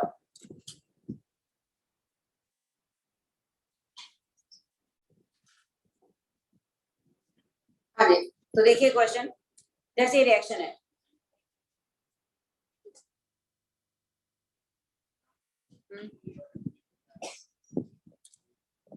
ए, और ये A से B हम सिंगल स्टेप में गए, या A से पहले C पे गए, C से पहले D पे गए, D से फिर B में आए। ठीक है, तो दो मेथड थे हमारे पास, एक सिंगल स्टेप था और एक में 3 स्टेप थे। हो गया? तो क्वेश्चन देखिए जरा, ये था ClF plus F2 gas giving ClF3 gas. हमें इसका डेल्टा H फाइंड करना है और हमें कुछ रिएक्शंस दिए हुए हैं। एक है ClF plus O2 Cl2O plus F2O, 160 kilo joule इसका डेल्टा H है। फिर दिया हुआ है ClF3 plus 2O2 Cl2O plus 3F2O, 340 kilo joule, और 2F2 plus O2 giving 2F2O minus 40। हमें 3 रिएक्शंस दिए हुए हैं और पहली रिएक्शन का डेल्टा H निकालना है। तो सबसे पहले हमें इन तीनों रिएक्शन को कुछ इस तरह से चेंज करना पड़ेगा जिससे कि पहली इक्वेशन मिल जाए। तो तरीका क्या होता है? पहले तो रिएक्शन लिख लो पहले। हमें पिछली स्लाइड शो करना। एक सेकेंड।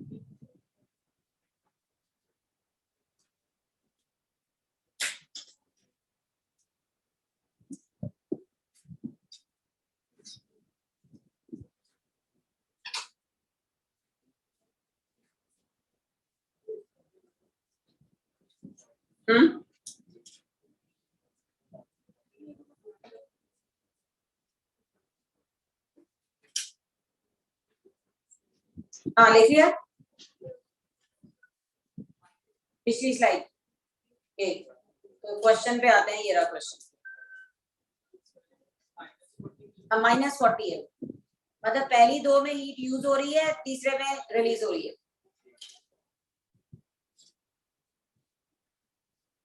हो गया? सो अब देखें ClF इन तीनों इक्वेशन में कहां पर दे रखा है? पहले में दे रखा है। ClF कितने मोल चाहिए हमें? सामने इधर ClF कितने मोल चाहिए हमें? 1 मोल। हमारी पहली इक्वेशन में कितना दिया हुआ है? 2 मोल। हम इक्वेशन को हाफ कर देंगे। हाफ करने का मतलब इसकी ये वैल्यू भी हाफ हो जाएगी। अभी कुछ नहीं लिखना है, सुनो पहले। इसको हाफ कर दिया उसके बाद हमें चाहिए F2, कितना चाहिए हमें? 1 मोल, और यहाँ पर रिएक्टेंट साइड में दिया तो हुआ है पर 2 मोल है तो इसको भी मल्टीप्लाई कर देंगे हाफ से, इसको भी रिएक्शन को ऐड कर देंगे, इसको भी ऐड कर देंगे। अब हमें चाहिए ClF3, कितना मोल चाहिए? 1 मोल।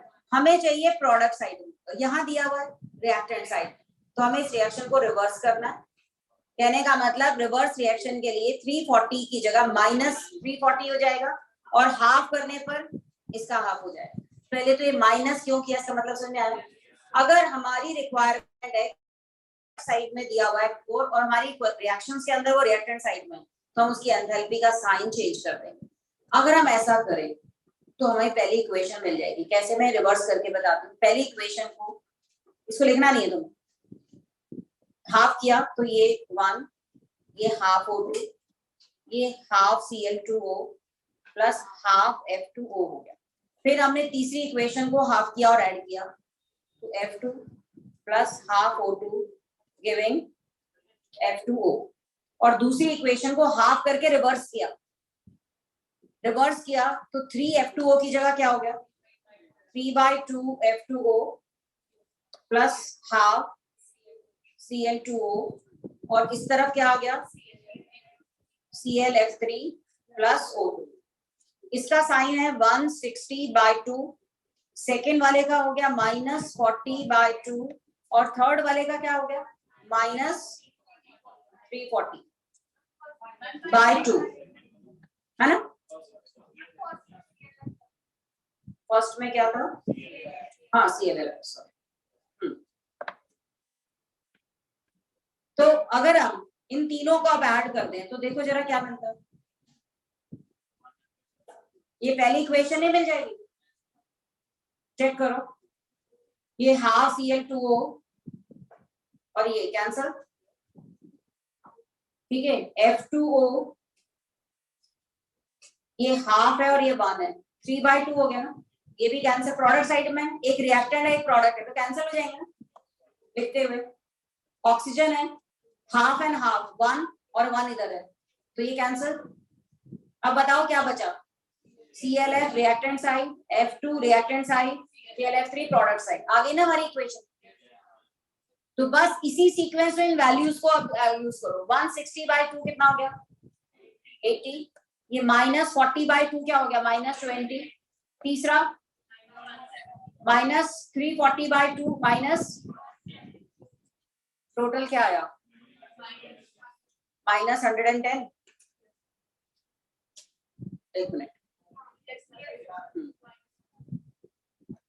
-110 किलो। तो हमें 3 रिएक्शन की एंथैल्पी दे रखी थी और पहली रिएक्शन की एंथैल्पी निकालनी थी, डेल्टा H निकालना था। हमने हेसेल लॉ यूज किया कि इन इक्वेशन को हाफ कर दो, सबट्रैक्ट कर दो, मल्टीप्लाई कर दो, चाहे सिंगल स्टेप में रिएक्शन करवाओ, एक ही बात है। हमारा टारगेट क्या है? हमारी मेन इक्वेशन को अचीव करना। मेन इक्वेशन को अचीव करने के लिए जो गिवन इक्वेशन है उनको कैसे यूज करना है, यही सीखना है तुम्हें हेसेल लॉ में। यहाँ तक समझ में आया क्वेश्चन? एक और क्वेश्चन देखो।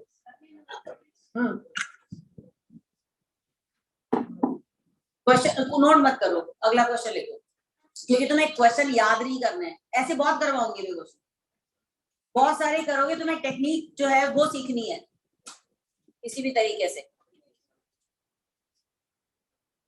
जरूरत है लिखने की? हाँ, क्या हुआ? एक चीज, जब हम 2 इक्वेशन को ऐड करते हैं, एक तरफ प्रोडक्ट में भी वही है, दूसरी तरफ रिएक्टेंट में, तो कैंसिल नहीं हो जाएगी। अब तुम इधर भी लिख रहे हो इधर भी लिख रहे हो तो कैंसिल नहीं हो जाएगी, ठीक है।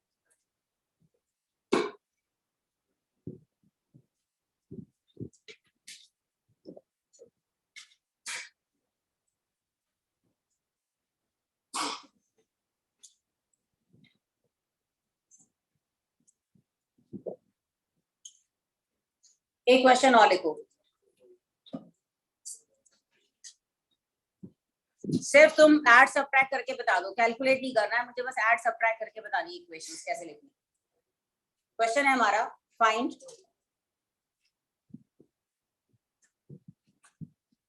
Enthalpy for this reaction.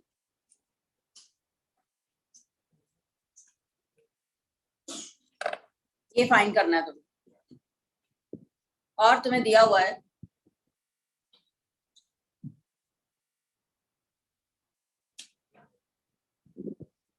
C plus O2 gives CO2 delta H, ये -x है। दूसरा हमें दिया हुआ है H2 plus half O2 gives H2O -y। Third equation ये दी हुई है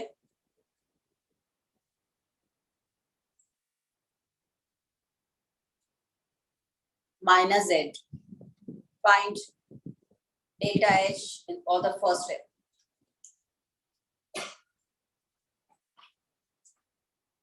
इन तीनों से पहली इक्वेशन हमें बनानी हो तो कैसे करेंगे? x, y, z की टर्म्स में आंसर लिखना है। हाँ, एक सेकेंड, एक बार ट्राई कर लिया सबने? पहली इक्वेशन करो, ट्राई करो।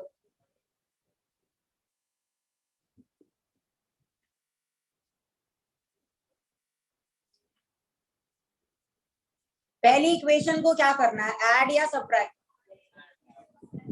ऐड। ऐड का मतलब इसका जो साइन है वो एज इट इज रहेगा। जब हम कहते हैं ना इस इक्वेशन को ऐड करें, मतलब sign will not be change. अब H2 सेकेंड इक्वेशन में कितना है? 1। सेकेंड को क्या करेंगे? और इसको ऐड भी करेंगे, मतलब इसमें हमने ऐड किया, मतलब साइन वही रखा और -2y हो गया। एक सेकेंड, ये पता चला? सेकेंड इक्वेशन को 2 से मल्टीप्लाई क्यों किया? Because we require 2H2। Reactant side में हाइड्रोजन था, डबल कर दिया, मतलब उसका जो y है वो भी डबल हो गया। उसके बाद आया मीथेन। कहां पर है तीनों में? थर्ड में।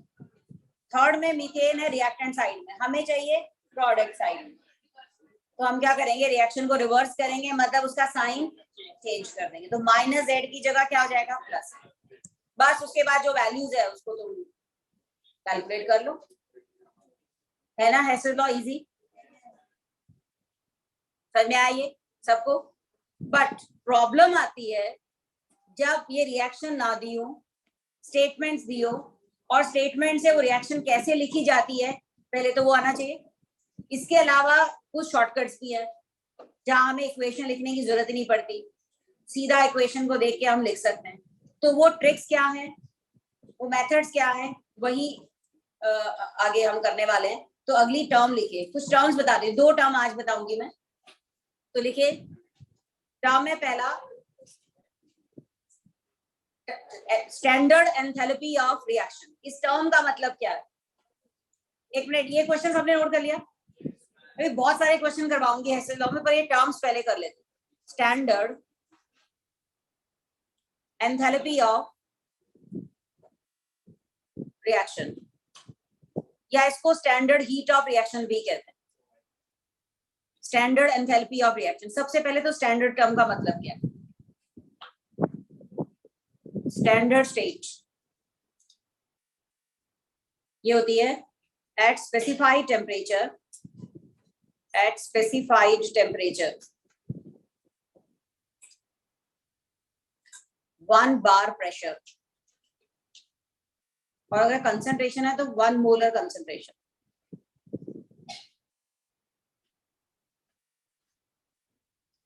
ऑफ प्योर फॉर्म, ये उस सब्सटेंस की स्टैंडर्ड स्टेट है।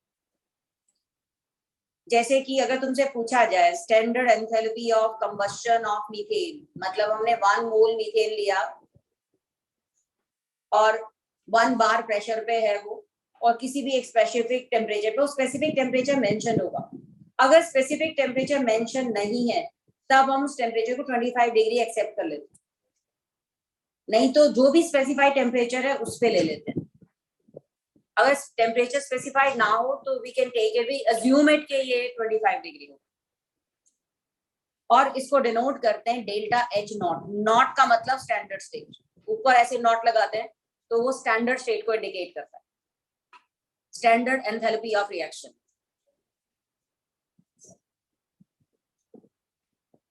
और जो स्टैंडर्ड स्टेट है किसी भी कंपाउंड की 25 डिग्री पर, जैसे कि standard state of water, liquid water है, standard state of water is liquid water. Ice को स्टैंडर्ड स्टेट नहीं मानी जाता, क्योंकि 25 डिग्री पर वाटर लिक्विड स्टेट में ही होता है, ठीक है। Standard state of ethanol, ethanol liquid है तो ये लिक्विड होगा। स्टैंडर्ड स्टेट ऑफ ऑक्सीजन, अब गैस आ गई ना, स्टैंडर्ड स्टेट ऑफ O2 का मतलब oxygen gas at 1 bar pressure, ये ऑक्सीजन की स्टैंडर्ड स्टेट है। What is standard state of iodine? Solid, solid होती है। क्लोरीन की स्टैंडर्ड स्टेट क्या है? गैस। क्लोरीन की स्टैंडर्ड स्टेट क्या है? गैस। ब्रोमीन की स्टैंडर्ड स्टेट क्या होती है? लिक्विड। तो स्टैंडर्ड स्टेट का मतलब 25 डिग्री पर वो एलिमेंट जिस प्योर स्टेट में प्रेजेंट होगा और प्रेशर 1 बार होगा, अगर कोई कंसंट्रेशन है तो 1 मोलर कंसंट्रेशन होगी, उसको हम उस एलिमेंट की स्टैंडर्ड स्टेट। अब मरकरी की स्टैंडर्ड स्टेट क्या होगी? सॉलिड मरकरी तो होगा नहीं, मरकरी किस फॉर्म में एग्जिस्ट करता है? लिक्विड। तो जब हमने किसी भी रिएक्शन में एलिमेंट्स को स्टैंडर्ड स्टेट में लिया या कंपाउंड को स्टैंडर्ड स्टेट में लिया, तो उसका मतलब समझ में आ गया कि वाटर लिक्विड स्टेट में लिया, मरकरी लिक्विड स्टेट में लिया, आयरन क्या होता है? सॉलिड स्टेट में, तो आयरन सॉलिड स्टेट में लिया, सोडियम सॉलिड स्टेट में लिया, SO2 गैसियस स्टेट में लिया। तो ये हर एलिमेंट की स्टैंडर्ड स्टेट वो तुम्हें अपने आप पता चल जाती है। और प्रेशर हम रखते हैं 1 बार, और टेम्परेचर जो भी गिवन हो, अगर ना दिया हो तो हम अज्यूम कर लेते हैं कि 25 degree. So temperature is not the part of definition of standard, ठीक है। स्टैंडर्ड होती है कंडीशन, उस एलिमेंट की फिजिकल स्टेट क्या है और प्रेशर क्या है। तो स्टैंडर्ड एंथैल्पी ऑफ रिएक्शन का मतलब क्या है, लिखिए अब जरा। It is the enthalpy change, standard enthalpy of reaction is, ये एक चीज पता चल गई, नोट करना है क्या कुछ इसमें, पता है? चलिए, standard enthalpy of reaction, it is the heat released or gained in a given chemical reaction when all the reactants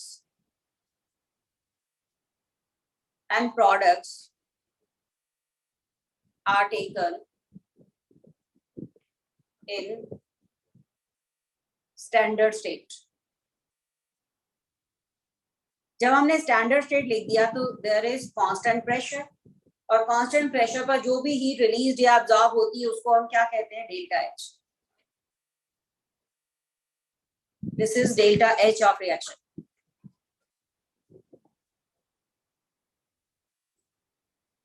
वो रिएक्शन कोई भी हो सकती है, जैसे मैंने अभी एक क्वेश्चन लिखवाया था तो उसमें मीथेन का फॉर्मेशन हो रहा था, वो रिएक्शन थी। उससे पहले CLF वाला क्वेश्चन था, वो भी एक कोई रिएक्शन थी।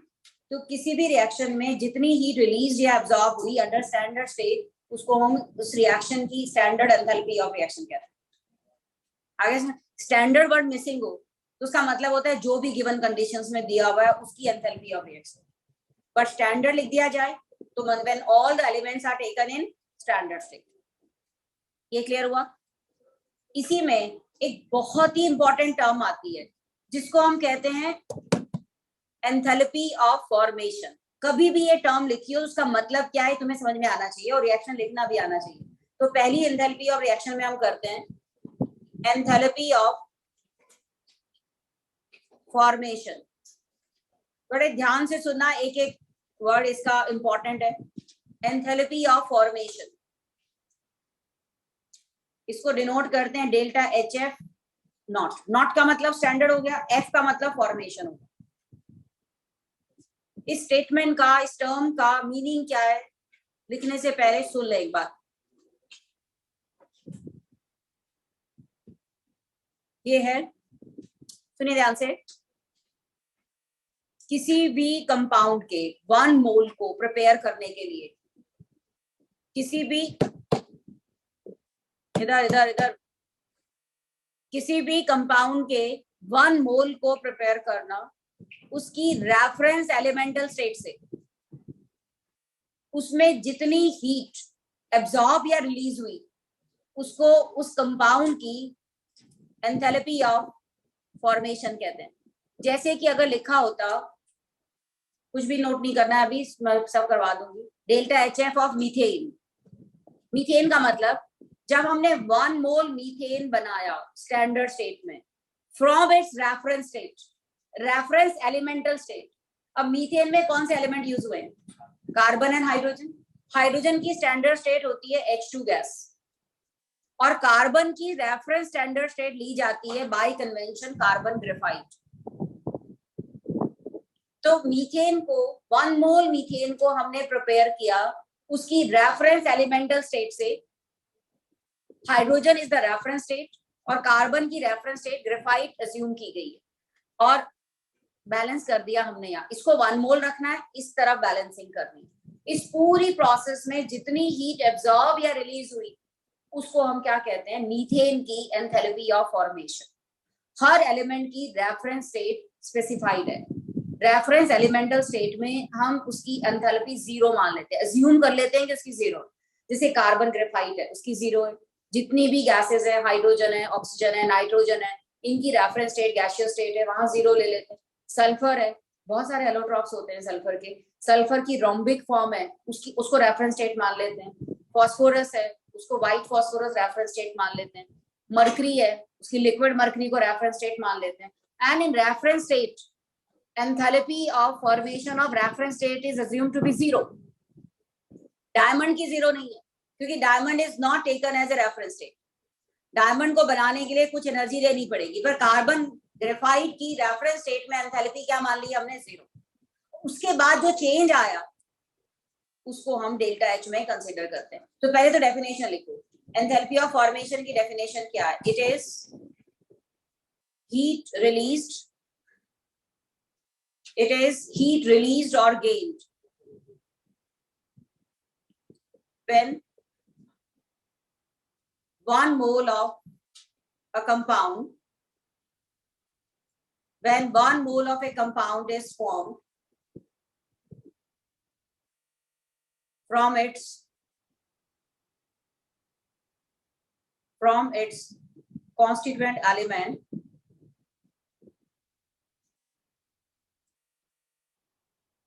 in their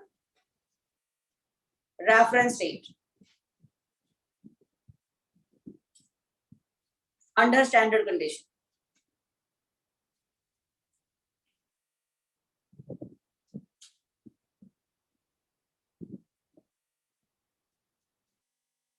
Enthalpy of formation, it is the heat released or gained when 1 mole of compound is formed from its constituent element in their reference state under standard condition. In reference state, enthalpy of formation is assumed to be 0. In reference state,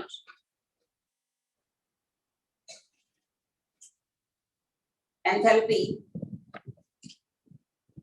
in reference state, delta HF will be taken 0. So carbon graphite की 0 होगी, hydrogen की 0 होगी, oxygen की 0 होगी, fluorine की 0 होगी, जो भी एलिमेंटल गैसेस हैं उन सबकी 0 होगी। सल्फर रोम्बिक,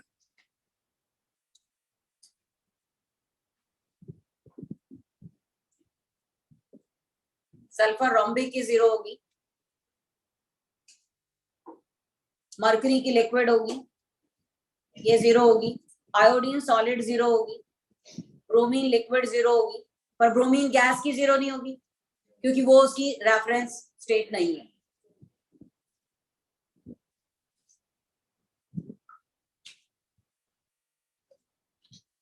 तो अगर तुम्हें एक इक्वेशन लिखनी हो, तुम्हें हेसेस लॉ के लिए इक्वेशन चाहिए, तुम्हें अगर इक्वेशन लिखनी हो किसी भी कंपाउंड के डेल्टा HF की, तो लिख सकते हो ना।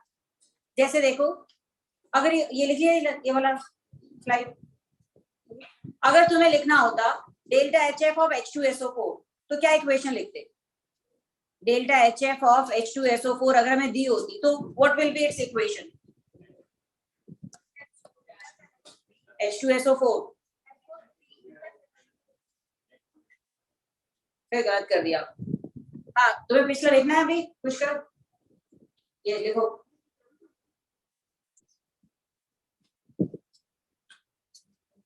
ये जो फॉर्म, ये जो डेफिनेशन वगैरह ना बिल्कुल दिमाग में इम्बाइब हो जानी चाहिए, तो याद करने की जरूरत नहीं पड़नी चाहिए बार बार कि ये टर्म क्या होती है। तो मैं एक दो इक्वेशन लिखवाऊंगी, तुम्हें अपने आप पता चल जाएगा। तो H2SO4 में कौन कौन से एलिमेंट्स हैं? जब 1 मोल H2SO4 बना, लिक्विड होता है, स्टैंडर्ड स्टेट में बना, किससे? हाइड्रोजन, सल्फर और ऑक्सीजन से। हाइड्रोजन की रेफरेंस स्टेट क्या होती है? H2 गैस, ऑक्सीजन की भी O2 गैस, और सल्फर की होती है रोम्बिक। अब इसको बैलेंस कैसे करेंगे? ऑक्सीजन कितने मोल आएगा? 4 है ना, सॉरी 2 मोल। 4 ऑक्सीजन है ना, तो O2 के आगे क्या लिख देंगे हम? 2। और हाइड्रोजन तो 2 है ही, एक sulphur. So this will be the equation. 1 mole H2SO4 को उसकी रेफरेंस एलिमेंटल स्टेट से बनाया, कितनी हीट एब्जॉर्ब या रिलीज हुई उसको क्या कहेंगे? Enthalpy of formation.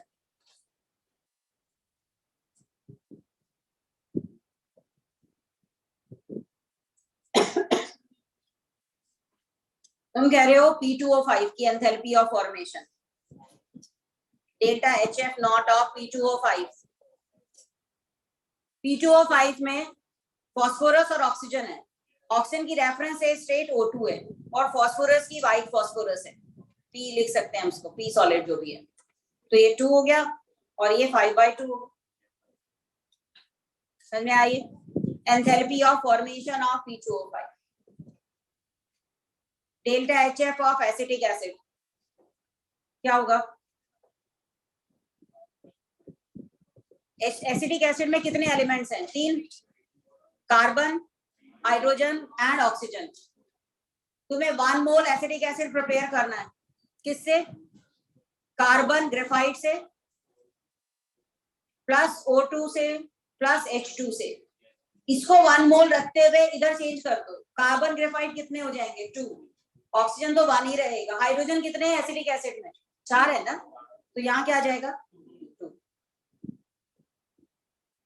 इस पूरी रिएक्शन में जितनी हीट एब्जॉर्ब या रिलीज हो, तो डिपेंड करता है डेल्टा HF का साइन क्या है। माइनस है तो रिलीज हुई, प्लस है तो एब्जॉर्ब हुई। और किसी भी गिवन रिएक्शन में अगर सारे रिएक्टेंट प्रोडक्ट की डेल्टा HF दी हो, तो डेल्टा H ऑफ रिएक्शन निकालने का बहुत ही आसान तरीका है कि डेल्टा HF ऑफ प्रोडक्ट, सारे product, minus delta HF of सारे ही रिएक्टेंट। और ये फॉर्मूला हेसेस लॉ से ही आया है, नेक्स्ट क्लास में बताऊंगी। तब तुम्हें हेसेस लॉ लिखने की जरूरत ही नहीं पड़ेगी।